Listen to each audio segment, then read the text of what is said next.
سونے کی گلہری۔ ایک جنگل میں ایک پیڑ پر ایک گلہری رہتی تھی۔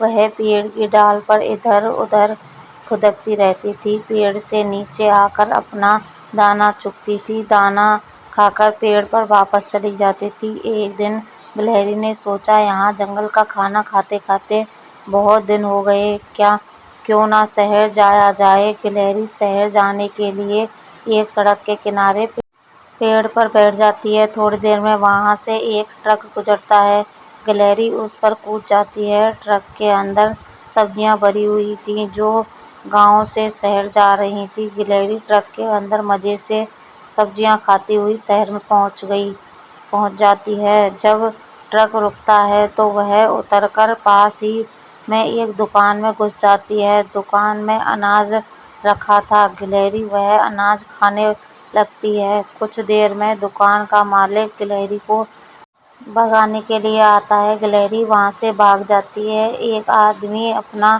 ٹفن لے کر ایک پیڑ کے نیچے بیٹھا تھا، اس نے اپنا ٹفن کھولا تو اس کے کھانے کی خوشبو پیڑ پر بیٹھی گلہری کی ناک میں پہنچی۔ گلہری کھانا کھانے کے لیے بے تاب ہو گئی۔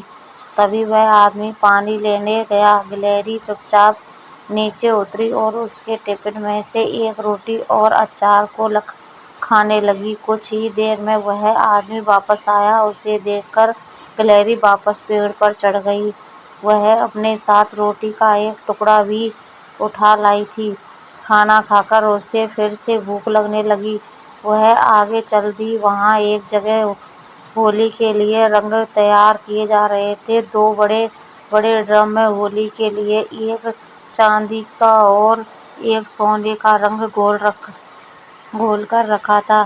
کچھ آدمی اور عورتیں ان رنگوں کو خالی بوتلوں میں بھر رہے تھے۔ گلہری کو لگا یہ کوئی کھانے کی چیز ہے، وہ ڈرم کے کنارے پر بیٹھ کر اسے کھانے کی کوشش کرنے لگی۔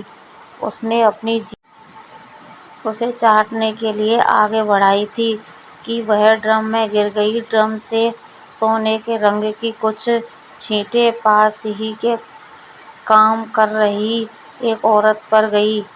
وہ اٹھ کر دیکھنے لگی تو دیکھا کہ ڈرم میں ایک گلہری پڑی ہے اور باہر نکلنے کے لیے چھٹپٹا رہی ہے۔ اس عورت نے اور لوگوں کو بلا لیا، تبھی اس میں سے ایک بولا، اسے جلدی سے نکالو نہیں تو یہ مر جائے گی۔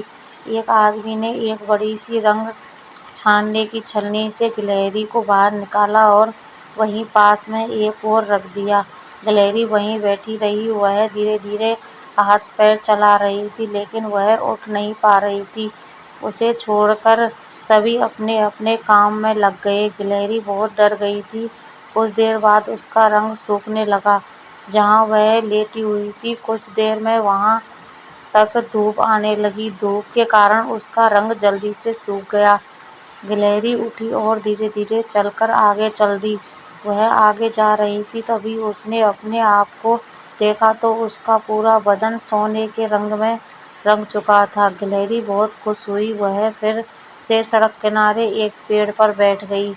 کچھ دیر میں ایک بس ادھر سے گزری اور گلہری کود کر اس کی چھت پر بیٹھ گئی۔ شام تک وہ بیٹھی رہی۔ شام کو بس جنگل کے راستے سے گزری لیکن تیز اسپیڈ بس سے گلہری اتر نہ سکی۔ رات کے سمے بس ایک ڈھابے کے پاس رکی، تب گلہری اتر کر جنگل میں پہنچ گئی۔ وہ ایک پیڑ پر بیٹھ کر آرام کرنے لگی۔ صبح کی پہلی کرن کے ساتھ اس کی آنکھ کھلی۔ اب وہ جنگل میں ادھر ادھر کھانا ڈھونڈنے لگی۔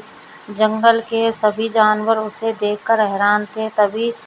تبھی ایک کبوتر اس کے پاس آیا اور بولا، گلہری بہن تم کہاں سے آئی ہو؟ گلہری نے کہا، میں دور پریوں کے دیش سے آئی ہوں، وہاں سبھی جانور سونے کے ہوتے ہیں۔ سبھی جانور اسے مہمان سمجھ کر اس کی دیکھ بھال کرنے لگتے ہیں، اسے طرح طرح کے پھل اناج لا کر دینے لگتے ہیں۔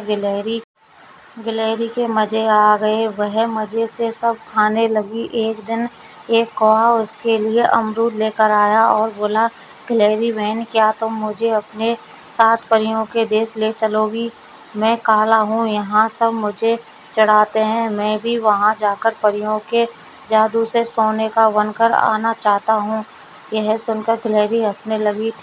ٹھیک ہے، میں اپنے ساتھ لے جاؤں گی، لیکن تب تک تم میری سیوا کرتے رہو۔ بیچارہ کوہ اس کی باتوں میں آ گیا اور اس کے طرح طرح کے اناج، دانے، پھل لانے لگا۔ ایک دن گلہری ہری ہری گھاس میں کود کود کر کھیل رہی تھی، تبھی آسمان میں کالے کالے بادل چھا گئے اور تیز بارش ہونے لگی۔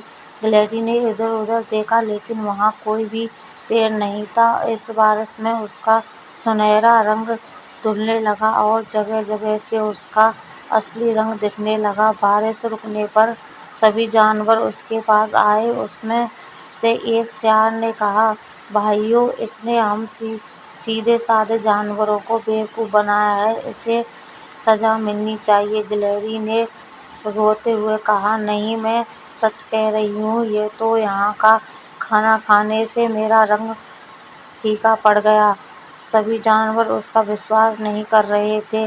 تبھی کوہ بولا، اس نے سب سے زیادہ مجھے بیوقوف بنایا ہے۔ اس نے اپنے ساتھ لے جا کر میرا رنگ بھی سونے جیسا کرنے کا وعدہ کیا تھا اور روز مجھ سے نیا نیا کھانے کا سامان منگاتی تھی۔